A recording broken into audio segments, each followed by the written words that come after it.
वजन वाढण्याचे दोन प्रकार आहेत.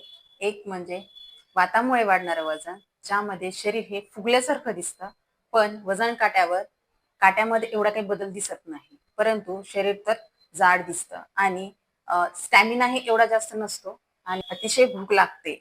सतत जेवण केल्यामुळे वजन वाढतं. अशा ह्यांच्यामध्ये वाताची विकृती दिसून आल्यामुळे शरीर फुगल्यासारखे होणे आणि वजन वाढणे, सतत थकवा येणे, काम करण्याचा उत्साह न वाटणे ही लक्षणे त्यामध्ये असतात. आणि दुसरा आहे ज्यामध्ये शरीर हे थुलथुलीत दिसतं, शरीरामध्ये फॅट अतिशय प्रमाणात जमा झाले असं दिसून येतं. वजन काट्यावरही वजन वाढलेलं दिसून येतं आणि ज्यांच्यामध्ये दिवसभरही उपाशी राहतात, परंतु तरीही वजन वाढत चालले.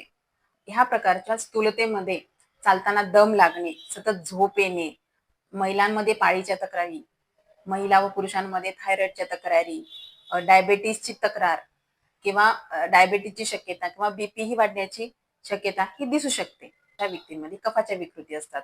अशा व्यक्तींनी आपल्या जवळच्या आयुर्वेदिक वैद्याकडे जाऊन नाडी परीक्षण करून घ्यावे व आपल्याला कुठल्या प्रकारची स्थूलता आहे याचे निदान करून त्यानुसार आहार पद्धती व औषधी व पंचकर्म करून घ्यावे. तुम्हाला नक्कीच फायदा होईल.